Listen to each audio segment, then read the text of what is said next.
Hi everyone, welcome to Buzz Crimson. My name is Shakib.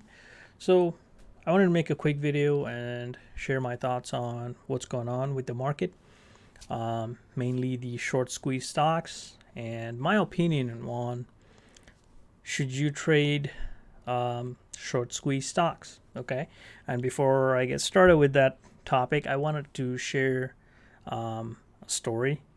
It's actually a real story because it's about me, and let's go back a couple of years. So this is a screenshot, I think 5 years ago. Yeah, 2016. Okay. So this was a really, really good day for me. I was new into investing. I downloaded Robinhood. I was fresh out of school, doing my engineering job. And yeah, I was looking into stock twits and I saw a lot of people talking about STEM. I had no idea what's going on. All I know is a lot of people are talking about it, a lot of mumbo jumbo. And I was like, you know what? Let me buy some. And I didn't have a lot of money to invest. I didn't know better, any much. So I only had like a couple of $100. And I invested in this, and my money doubled, tripled, whatever it is.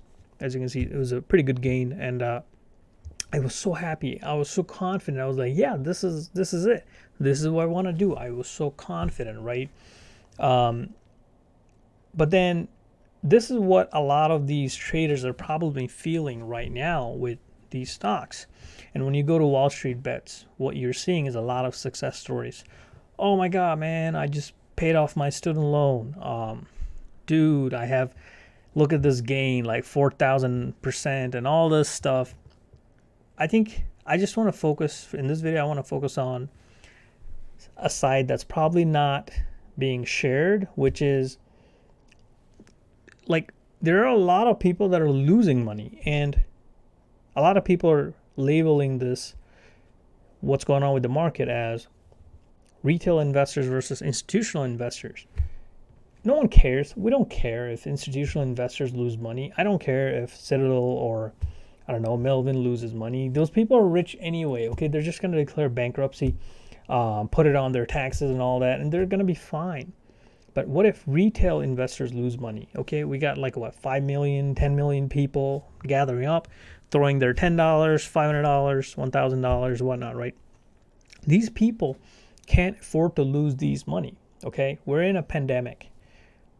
I don't know why a lot of people are encouraging this phenomena. Like, yes, a lot of people are making money, but the number of people that are losing money is way more than the number of people that's making money. When you're looking into the total gains, there's like maybe 500 to 1,000 people who made majority of the money. The rest of the people are not really making that much money. In fact, most of them are losing money. You're not going to see that on Reddit. Very few people will go on and say, oh my God, man, I just lost my whole stimulus check. You're not going to see that. It's going to get piled on top of the same couple of guys sharing their gains. It's unbelievable. Let's look at the GameStop chart, right?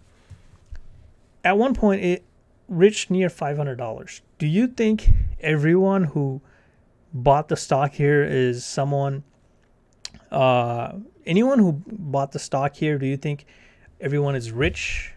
Like, no, a lot of people tried to get in this action and they borrowed money, or they put their stimulus checks, they put their rent money, a lot of their money that they can't afford to lose. And then it crashed.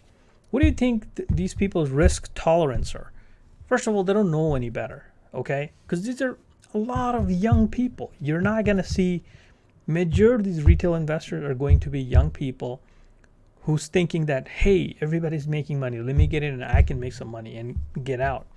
But if you're buying at $300, $400 prices, it's going to crash because this company, this stock should not be where it is right now.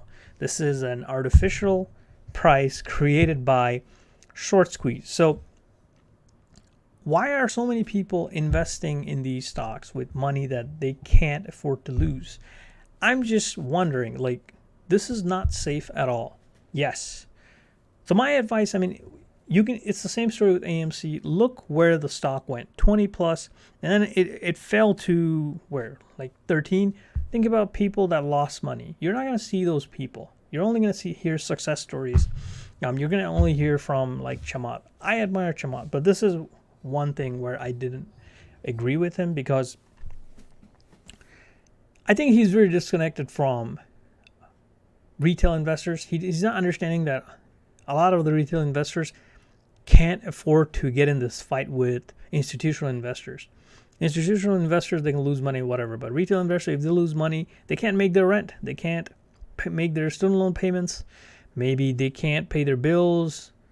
What about that? Like, why are you like glorifying this? Yes, the concept in general is great. Let's get these short people, hedge funds who short stocks, make them pay, but at what cost?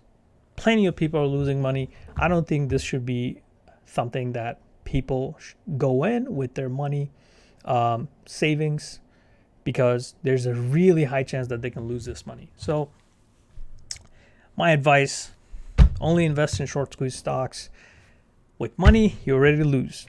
If you're wondering, hey, I don't have money in my account, let me get money from here and here, chances are you're trying to use money that you need and trying to double it, triple it, whatever you want to do. Don't do it. This is too risky. Do not invest in these stocks with money that you need for rent, paying bills, stimulus checks, college fund. Please don't do it. Be more responsible, because this is borderline gambling, worse than casino gambling. This is because you're doing it from home. So that is it. Yeah. Thank you for watching. Let me know, what do you think?